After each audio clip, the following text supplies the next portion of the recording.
tal? Muy buenos días. Mi nombre es Lisandro Meza de los Cobos y en esta presentación compartiré una síntesis de los fundamentos teóricos de la inteligencia emocional, desarrollado como parte del trabajo final de máster de la Universidad de Málaga. El objetivo es comprender cómo ha evolucionado este constructo y por qué hoy constituye un referente para la educación superior, la psicología y el liderazgo. Pero vamos a ver qué es lo que vamos a estar explorando el día de hoy. La inteligencia emocional no posee una única definición. Por el contrario, existen distintos enfoques que responden a preguntas diferentes. Por ello es que analizaremos el modelo de habilidades Salovey y Mayer, el modelo mixto de Goleman y Boyazis y finalmente los modelos formativos de Castle y Vizquerra. Al concluir esta presentación veremos que más que competir entre sí, estos enfoques se complementan. La habilidad para percibir, valorar y expresar emociones con exactitud, para acceder y o generar sentimientos que faciliten el pensamiento, para comprender emociones y el conocimiento emocional y para regular las emociones, promoviendo un crecimiento emocional. Esta definición es radical para 1997, porque propone que las emociones no son enemigas del pensamiento, sino parte activa de él. Resalta la distinción crítica. La inteligencia emocional no es ser amable, ni tampoco tener un buen carácter, sino por el contrario es una capacidad cognitiva específica, medible como cualquier otra inteligencia. Mayer y Salovey definen la inteligencia emocional como esta capacidad para percibir, comprender, utilizar y regular las emociones. Evidentemente esta propuesta rompe con la idea de que la emoción y la razón son opuestas. Por el contrario, las emociones aportan información que orienta la atención, favorece el pensamiento y mejora la toma de decisiones. Por ello, la inteligencia emocional no debe de confundirse con amabilidad, optimismo o la misma personalidad. Ahora bien, para Mayer y Salovey existen 4 ramas, es decir, una jerarquía funcional, y cada nivel va a requerir o necesita del anterior. Por ejemplo, la rama número 1. ¿Alguna vez notaste tensión en alguien sin que te dijera nada? A eso se le llama la percepción emocional. 2. Un estado de curiosidad o leve ansiedad puede hacer que deseemos o seamos más creativos o más cuidadosos. Las emociones dirigen la atención. La rama 3, entender que la frustración puede convertirse en enojo.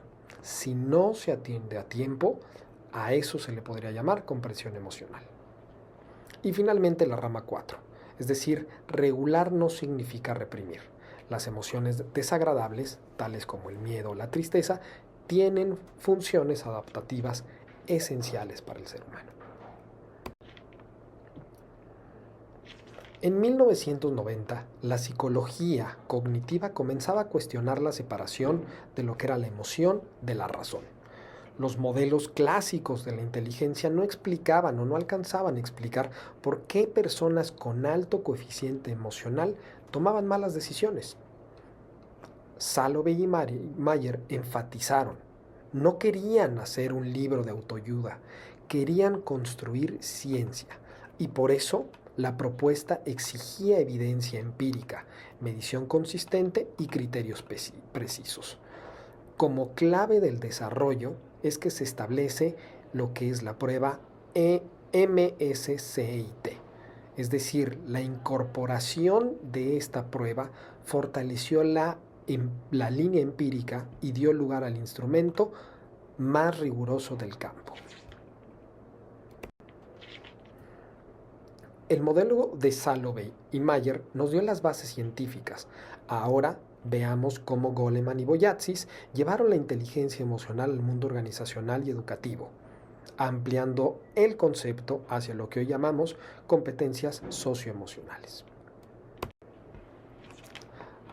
Goleman, en el año de 1995, popularizó la inteligencia emocional con lo que nosotros conocemos como su bestseller, pero su modelo fue más amplio y menos preciso que el de Salovey y Mayer.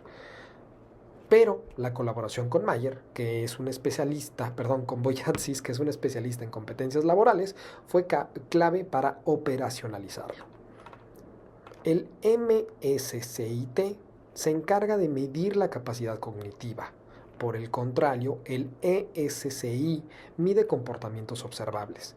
Es decir, son cosas distintas, pero complementarias. Estamos hablando que lo que es el ESI menciona la evaluación 360, es decir, una ventaja para tratar de reducir el sesgo de autopercepción, aunque no elimina la deseabilidad social. El modelo ESCI, es decir, todo este que tiene que ver con las competencias emocionales y sociales según Boyatsis y también Goleman, establece 4 puntos particulares. El primero, lo que es la conciencia propia. Es decir, un directivo que no sabe que está ansioso puede tomar decisiones reactivas sin darse cuenta. Por el número 2, la gestión propia, es decir, la adaptabilidad, que es la competencia más valorada en contextos de cambio acelerado. Tercero, la conciencia social. Empatía no es sentir lo mismo que el otro, es comprender su perspectiva para responder de manera adecuada.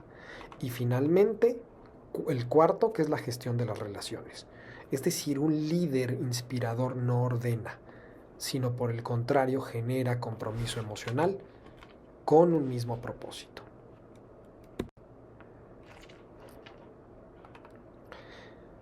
No se trata de descalificar el modelo, sino por el contrario entenderlo con mayor rigor académico. Es por ello que me permito generar una base o una comparativa entre los alcances y las limitaciones de este modelo. Es decir, mientras tenemos que el modelo aplica directamente para contextos organizacionales y educativos, lo que son las maneras en las cuales mide son susceptibles a la deseabilidad social. Es decir, ¿a qué director le gustaría comentar que no se siente capaz o no está apto para cierto tipo de toma de decisiones? De igual forma, se habla de que conecta la inteligencia emocional con el liderazgo, la motivación y el desempeño. Sin embargo, también nos vamos a enfocar, o más bien puede tener su limitación en lo que se le llama los Big Five, es decir, todo aquello que tiene que ver con rasgos de personalidad, lo cual detonaría que conforme yo nací con ciertas características, ya no puede existir una evolución de la misma. Igual, estamos hablando que existe un alcance llamativo en lo que son las competencias desarrollables, es decir, las puedo trabajar, las puedo mejorar a través de programas sistemáticos. Sin embargo, también su limitación está establecido en que a qué le podemos considerar nosotros como desempeño más allá del coeficiente intelectual y evidentemente la personalidad. Boyatsis nos decía que las competencias emocionales se pueden desarrollar. Ahora veremos cómo los modelos de Castle y Vizquerra nos dan los marcos para hacerlo en la educación superior. De acuerdo al modelo de Castle, la autoconciencia significa o implica saber cuando el estrés de los exámenes está afectando mi juicio. La autogestión, es decir, cuando no procrastinamos un trabajo difícil o más bien procrastinamos un trabajo difícil porque genera cierto nivel de ansiedad. La conciencia social es un grupo diverso y comprender por qué mis compañeros tienen perspectivas distintas. La habilidad de relación, en donde liderar un proyecto grupal con comunicación asertiva. Y finalmente, toma de decisiones, es decir, cuando elegimos una especialización considerando valores y no solamente salario. Es decir, no existe una clase de inteligencia emocional aislada. Por el contrario, los proyectos de inteligencia emocional se aprenden en las interacciones diarias, tutorías y también proyectos.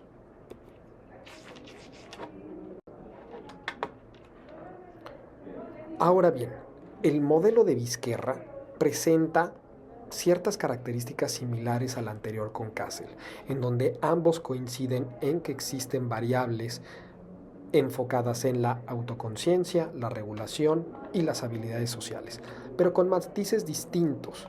Por ejemplo, la quinta competencia, que tiene que ver con el bienestar y la vida significativa, Vizquerra amplía la visión, es decir, no se trata solo de rendir académicamente o laboralmente, sino por el contrario se trata de construir una vida plena, es decir, el bienestar emocional es un objetivo educativo legítimo.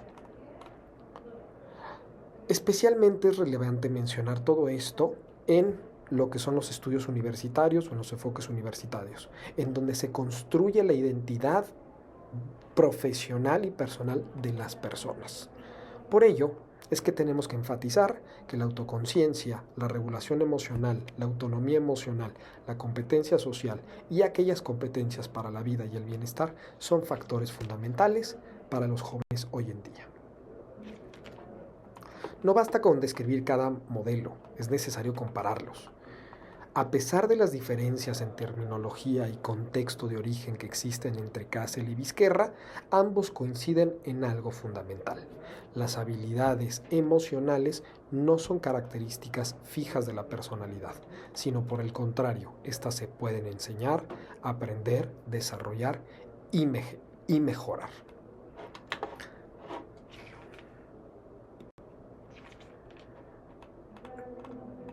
Los tres enfoques no se contradicen, se complementan. Salovey y Mayer nos explican qué es la inteligencia emocional a nivel científico. Goleman y Boyatzis nos dicen cómo se manifiesta en comportamientos organizacionales. Para concluir, entre Castle y Vizquerra, nos enseñan cómo cultivarla educativamente. Un investigador o educador riguroso necesita los tres marcos: el de la habilidad para que forme su base teórica, el mixto para el diagnóstico organizacional y los formativos para con ello se puedan diseñar mejores programas educativos. Ahora bien, ¿qué es lo que tenemos nosotros? Y esto me gustaría enfatizarlo en distintos puntos. Para todos aquellos que son directivos universitarios, es prioritario estar revisando y gestionando que la inteligencia emocional va a jugar un papel fundamental en el perfil de ingreso y en el desarrollo curricular. Para los docentes, la inteligencia emocional va a tener un factor fundamental en la formación docente y en el bienestar del estudiante. Y finalmente, para todos aquellos que son investigadores, la inteligencia emocional va a generar una idea de evaluación rigurosa, pero combinándola con instrumentos específicos.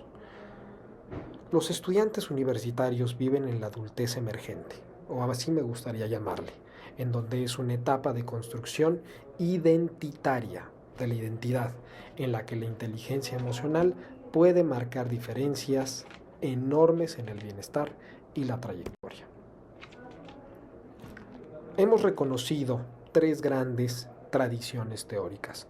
Salovey y Mayer nos dieron el rigor científico. Goleman y Boyatzis nos conectaron con la práctica organizacional. Castle y Vizquerra nos dieron las herramientas pedagógicas. Pero más allá de los modelos, lo que quiero que se lleven es esto.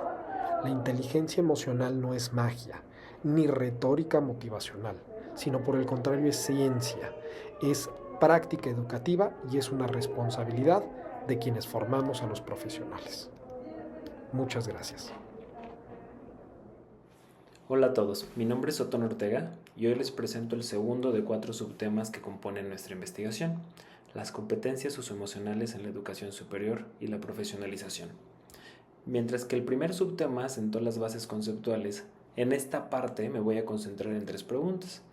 1. ¿Cómo ha impactado la era de la información a la educación superior? 2. ¿Por qué estas competencias se han vuelto decisivas para el mundo laboral de hoy y también el del futuro? Y 3, sobre todo, ¿cómo puede integrarse su formación y su desarrollo de una forma realista en los modelos educativos vigentes? El desarrollo de herramientas digitales, el avance de la inteligencia artificial, la disponibilidad masiva de la información han transformado a gran velocidad las necesidades del mundo laboral. Y aquí ocurre algo paradójico. Cuando más se automatiza y más accesible se vuelve el conocimiento técnico, mayor valor adquieren las capacidades que sean profundamente humanas, justamente las que una máquina o un algoritmo no puede replicar. Y de aquí nace el reto que vamos a trabajar en este subtema: La universidad ya no puede solamente elegir entre formar profesionistas que sean excelentes en cuanto a lo técnico o formarlos en lo socioemocional. Tiene que hacer ambas cosas y hacerlo de forma integrada. Para entender este reto, vamos a empezar por el contexto que explica la situación, la era de la información y qué impacto ha tenido en la educación superior. El gran cambio que debemos de hacer es un cambio de paradigma en la educación. Como lo describió Manuel Castells, vivimos en una sociedad red, en la que las tecnologías de la información reconfiguraron la economía, el trabajo y la sociedad entera, y este cambio por supuesto también llegó a la educación. Durante mucho tiempo, el modelo educativo tradicional puso al docente en el centro como transmisor del conocimiento, y el alumno solamente tenía un rol pasivo de tomar esta información. El día de hoy la centralidad en el proceso de enseñanza-aprendizaje debe de estar precisamente en el estudiante, con un aprendizaje activo y colaborativo. Esto no es algo reciente ni una moda. Desde 1996 Delors ya lo anticipaba en sus 4 pilares de la educación: aprender a conocer, aprender a ser, aprender a vivir juntos y aprender a ser. Entonces vean un detalle muy importante. 2 de estos 4 pilares, aprender a vivir juntos y aprender a ser, pues son esencialmente socioemocionales. Este cambio de paradigma se aceleró obviamente con el avance de la tecnología. El interés formal por la inteligencia artificial nace en 1956. En México, por ejemplo, la primera conexión a Internet se realiza desde una institución de educación superior privada en 1989 y abre este acceso masivo a la información. El verdadero salto llega en 2017 cuando nacen estas arquitecturas llamadas Transformers y se lanza el GPT-1, que es el nacimiento de estos modelos grandes de lenguaje. Y esto empieza a transformar a partir de 2018 el mercado laboral. La pandemia en 2020, pues obviamente es un catalizador porque se nace la necesidad del trabajo a distancia y de las herramientas digitales que se requieren para ello. Y aquí vuelve la paradoja. Los avances tecnológicos, las nuevas herramientas y por supuesto la inteligencia artificial pues potencia nuestras habilidades técnicas, pero también resalta que las habilidades, las capacidades humanas son irreemplazables. ¿Y dónde está este problema de manera concreta? En que el currículo universitario pues tiene que anticipar las necesidades del mercado laboral. La OCDE en el 2020 identifica 6 problemas curriculares en instituciones de educación superior y el más crítico para nuestro tema es la sobrecarga curricular. Los planes de estudios ya tienen una gran saturación de contenido técnico y ahora necesitamos sumarles competencias digitales y competencias socioemocionales. Y esto preferentemente sin ampliar el tiempo del programa educativo. Por eso la salida no es simplemente agregar y agregar materias, sino pensar qué enseñamos y cómo lo enseñamos. Hay que depurar lo técnico para conservar el contenido esencial que en verdad forma a los profesionistas en sus diversas áreas y también integrar dentro de las materias profesionalizantes las competencias socioemocionales. Con este contexto un poco más claro, podemos pasar a la pregunta de la segunda sección, que es qué competencias realmente necesita el trabajo de hoy y por supuesto el trabajo del futuro. Conviene iniciar distinguiendo 2 tipos de competencias que ya hemos platicado un poco. Por un lado, las competencias técnicas, las cuales son aquellas vinculadas a una disciplina concreta o un área de formación. Por el otro lado, las competencias socioemocionales son transversales, es decir, son útiles en cualquier profesión. Vizquerra y la UNESCO definen estas competencias como el conjunto de conocimientos, habilidades y actitudes que son necesarias para comprender, para expresar y para regular las emociones, para mostrar empatía, para relacionarse sanamente y para alcanzar objetivos personales y colectivos. Para ordenarlas se utiliza el marco Cassel, que las agrupa en 5 áreas: autoconciencia, autogestión, conciencia laboral, habilidades de relación y la toma responsable de decisiones. Esta se detalla en el primer subtema, Lo importante es que estas competencias sí se pueden enseñar, se pueden formar y se pueden evaluar. Tenemos evidencia de que el mercado necesita estas competencias. El Foro Económico Mundial, en su reporte del futuro de los trabajos 2025, consultó a más de 1,000 empleadores, que representa a millones de trabajadores. En esta figura se pueden ver muchas de las competencias requeridas, y de las 26 que se muestran, alrededor de 14 tienen un componente socioemocional fuerte. El pensamiento analítico, aunque sigue encabezando la lista, donde 7 de cada 10 empresas lo consideran esencial, inmediatamente después aparecen la resiliencia y el liderazgo. Es decir, lo socioemocional ya no es un complemento, está en el centro de lo que buscan y necesitan las organizaciones. Si miramos hacia adelante al periodo de 2025-2030, también el Foro Económico Mundial expone que las habilidades en mayor ascenso son las digitales, como con inteligencia artificial, el Big Data, ciberseguridad, alfabetización tecnológica, seguidas muy de cerca por las competencias que son profundamente humanas: el pensamiento creativo, la resiliencia y la curiosidad. El propio foro es muy claro cuando habla de estas competencias. Aunque bien las competencias tecnológicas y digitales tendrán mayor crecimiento neto, no bastan por sí solas. Se necesita cada vez más la combinación y la integración de ambos tipos en nuestro desempeño profesional. Y esta conclusión no solamente del foro, hay un consenso entre grandes organismos. Por ejemplo, la OCDE, en su Learning Compass 2030, reconoce las habilidades sociales y emocionales como una de 3 grandes categorías que los estudiantes van a necesitar, junto a las cognitivas y las prácticas. La UNESCO las llama habilidades del siglo XXI porque nos permiten adaptarnos al cambio, colaborar, resolver conflictos. Hasta aquí el qué y el por qué, y hemos llegado a la parte más práctica de este subtema y nuestra tercera sección, que es cómo podemos desarrollar efectivamente estas competencias dentro del marco de las instituciones de educación superior. Lo primero que tiene que cambiar es el papel del docente. Ya lo platicábamos al inicio de nuestra plática. En el modelo tradicional, el profesor informaba y el estudiante recibía de forma pasiva. En este nuevo paradigma, el docente se convierte en un guía, en un formador. El estudiante es un coagente en su propio aprendizaje, es decir, construye su aprendizaje junto con el profesor y también junto a sus compañeros.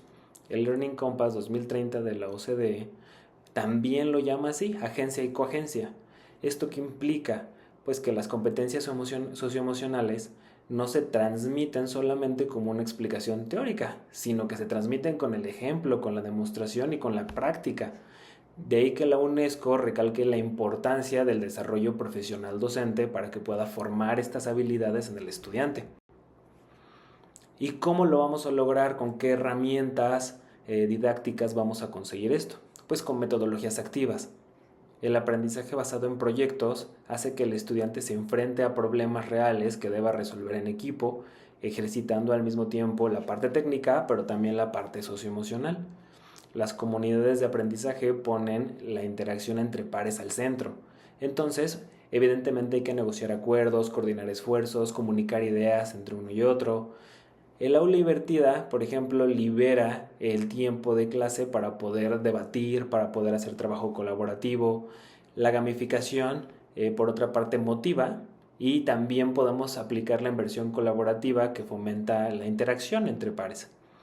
Ahora, aunque ni el aula invertida ni la gamificación por sí solas van a desarrollar competencias socioemocionales, pueden ser grandes aliados, pero es necesario que el docente las guíe con esta intención. Y así llegamos al punto central de este subtema. ¿Cómo integramos estas competencias al currículo? De 2 formas. Por un lado, la forma explícita, mediante asignaturas o talleres dedicados que les dé visibilidad y un espacio formal para su estudio. Y por otra parte, de manera implícita, donde se integren en todas las materias profesionalizantes y se pongan en práctica como lo va a vivir el estudiante en su vida profesional. Por eso es que CASEL recomienda combinar ambas partes, son complementarias. En el contexto mexicano, por ejemplo, Anuyes reconoce que el avance de la inteligencia artificial y la automatización está cambiando justamente las competencias socioemocionales que necesitan nuestros egresados. Como conclusión, Las competencias socioemocionales no deben incorporarse solamente como un requisito que se agrega al final del plan de estudios, sino como una formación integrada y que haga sinergia de forma implícita en todas las asignaturas profesionalizantes hasta que se consoliden como el perfil del estudiante. Sin embargo, nada de esto es posible si el docente no vive estas competencias en el ejercicio de su profesión. De ahí la relevancia de que vamos a platicar en el siguiente subtema de la regulación emocional y el bienestar de los propios docentes. Bienvenidos a la presentación del tema Regulación emocional, modelos, estrategias y dimensiones. Mi nombre es Andrea Oviedo Bautista y esta investigación se ha desarrollado bajo el marco del compromiso que la Universidad Anáhuac Querétaro tiene con la formación integral de nuestros estudiantes. A lo largo de esta sesión abordaremos un fenómeno crítico en la psicología educativa contemporánea, estructurado a partir de análisis profundo de los marcos teóricos existentes, las dimensiones de la experiencia emocional y una evaluación empírica de las estrategias que nuestros estudiantes emplean y cómo éstas repercuten en su bienestar y rendimiento académico. Para iniciar, consideremos un punto de tensión fundamental. La regulación emocional ocupa hoy un lugar sumamente incómodo en la psicología educativa. Es por un lado el término predilecto de los discursos universitarios sobre bienestar y salud mental. Sin embargo, por otro lado, es uno de los conceptos que menos se operativiza o se traduce en el trabajo dentro del aula. Entonces, se propone un análisis crítico que no se conforme con recetas de buenas prácticas, sino que examine a fondo por qué lo que sabemos teóricamente no está llegando de forma eficiente a la realidad del estudiante universitario. Analicemos el marco de referencia por excelencia. El modelo procesal de James Gross. Su distinción fundamental divide las estrategias de regulación en dos momentos del tiempo. El enfoque antecedente, que ocurre antes de que la respuesta emocional se consolide, y el enfoque en la respuesta, que actúa cuando la emoción ya se ha manifestado. La reevaluación cognitiva es el ejemplo rey de las estrategias tempranas, mientras que la supresión conductual representa las tardías. Sin embargo, incorporamos la crítica de Philippot. En la vida real, el proceso no es lineal, sino que la regulación y la emoción se retroalimentan en un bucle continuo. A menudo asumimos que si un estudiante sabe qué es regularse, lo hará de forma adaptativa. Esto es una falacia que la desmonta brillantemente Michalak con su modelo tridimensional. No es lo mismo el nivel de conocimiento, es decir, saber que la reevaluación cognitiva es útil, que el nivel de capacidad, poder pensar diferente cuando el estrés de un examen o de una evaluación o una tarea te abruma. Y el nivel de rasgo, es decir, mi tendencia habitual y automática a reaccionar.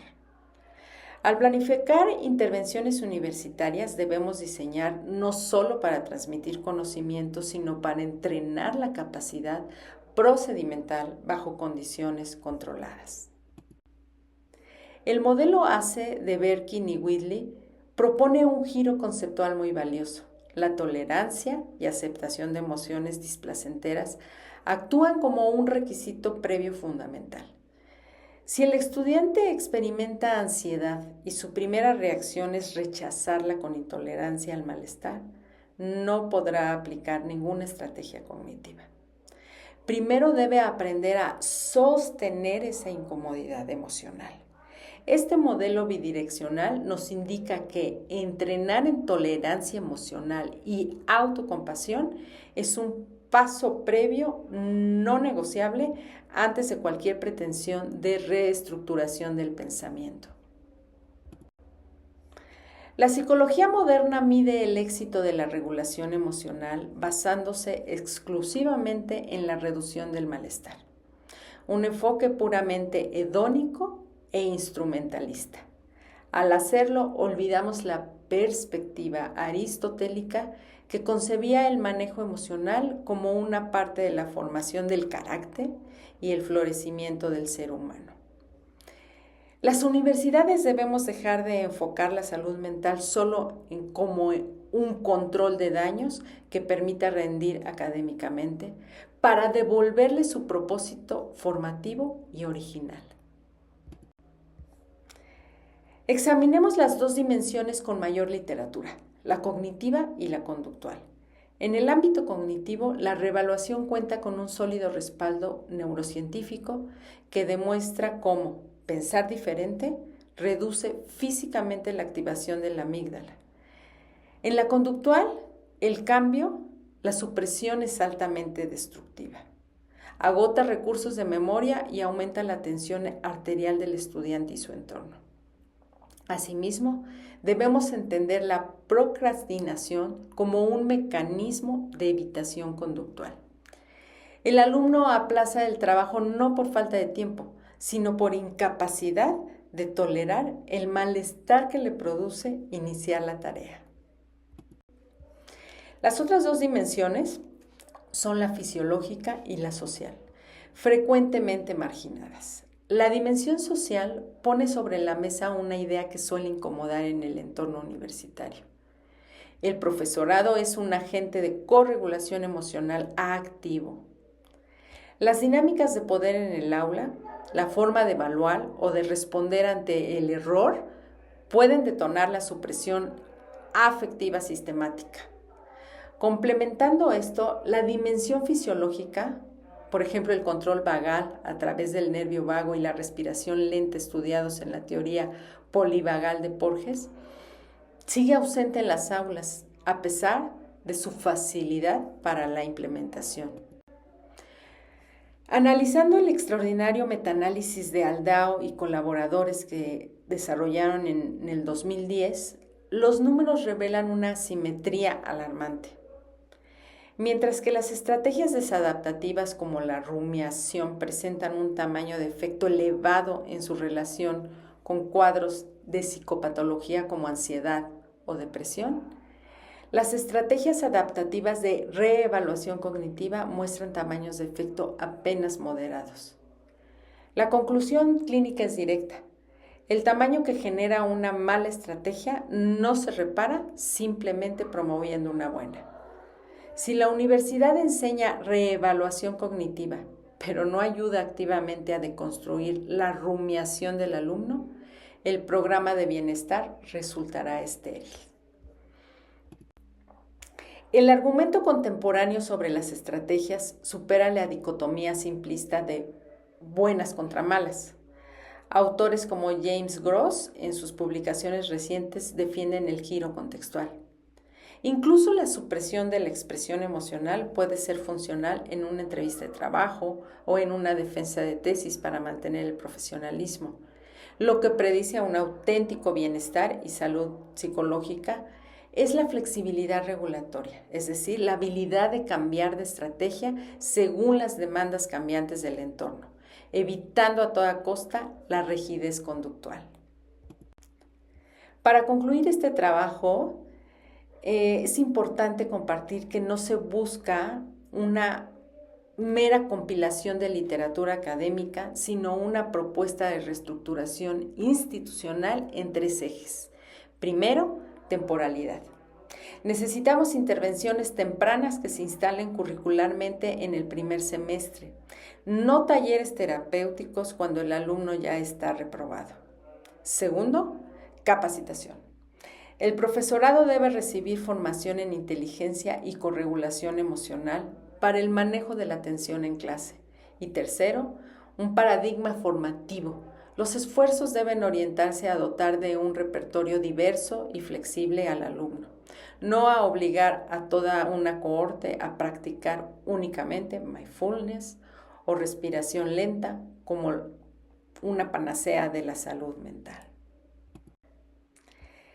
El desarrollo y la salud emocional de nuestros jóvenes es un compromiso continuo que no puede esperar soluciones superficiales. Exige rigor, autonomía científica y valentía institucional para transformar las aulas reales en verdaderos ecosistemas del desarrollo integral de nuestros estudiantes. Muchísimas gracias. ¿Qué tal? Soy Fabiola Juria.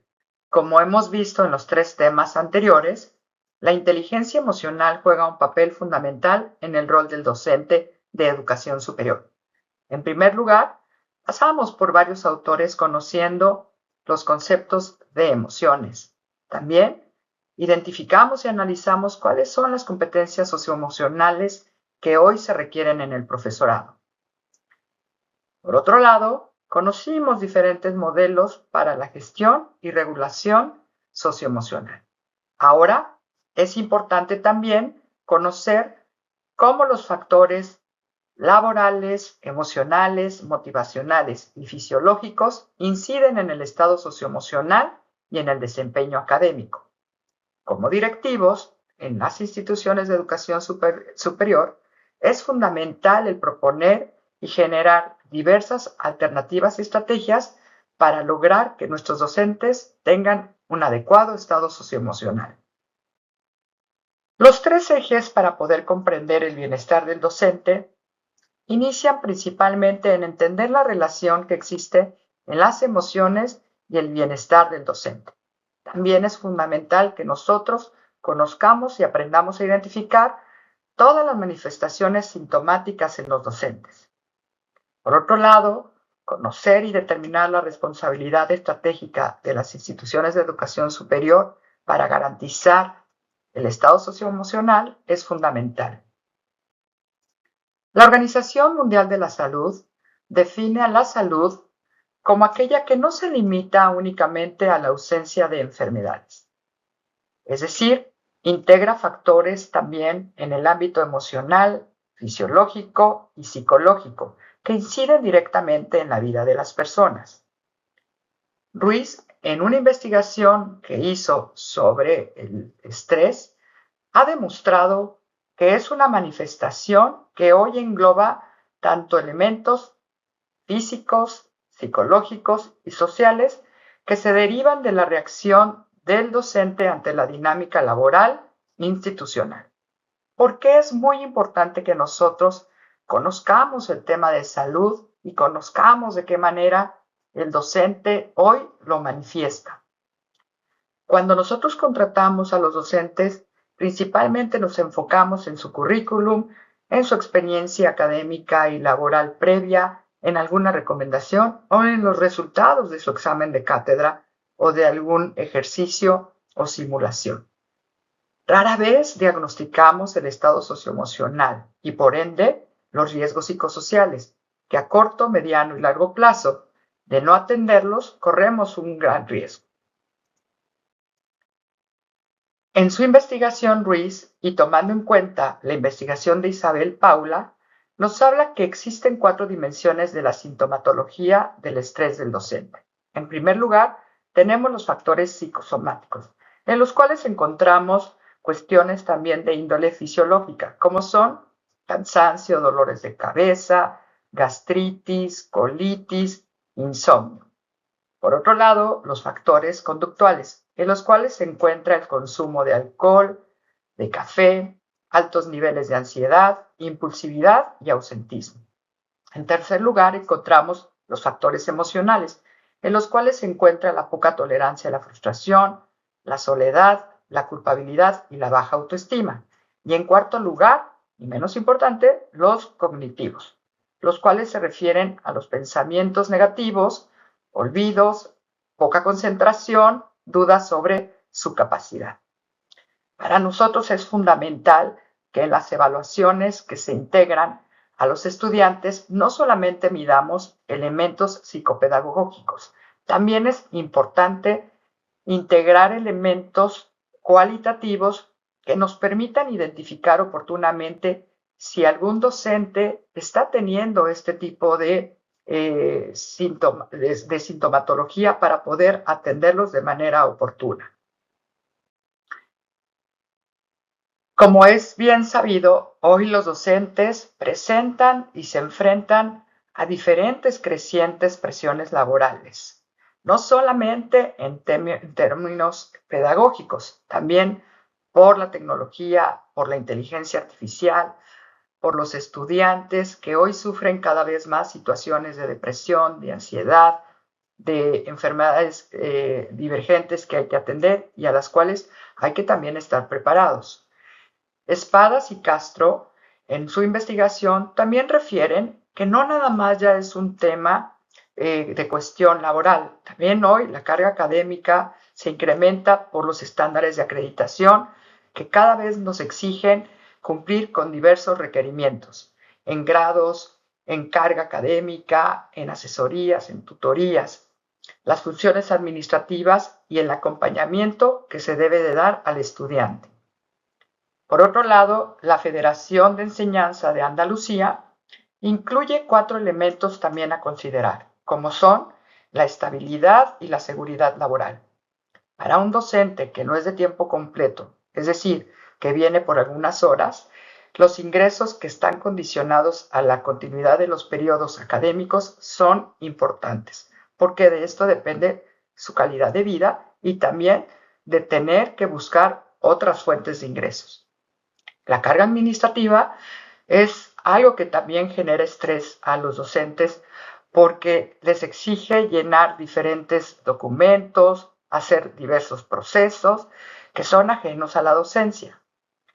En tercer lugar, las relaciones interpersonales son muy importantes porque ambientes laborales con abuso de autoridad o malas relaciones pues generan un tema de motivación y un tema emocional porque los docentes se relacionan con estudiantes, con pares académicos, con autoridades y con el personal administrativo que muchas veces los atiende. Y en cuarto lugar también vemos la falta de crecimiento profesional, la escasez de oportunidades y promoción y la remuneración equitativa genera una afectación en la motivación de los docentes.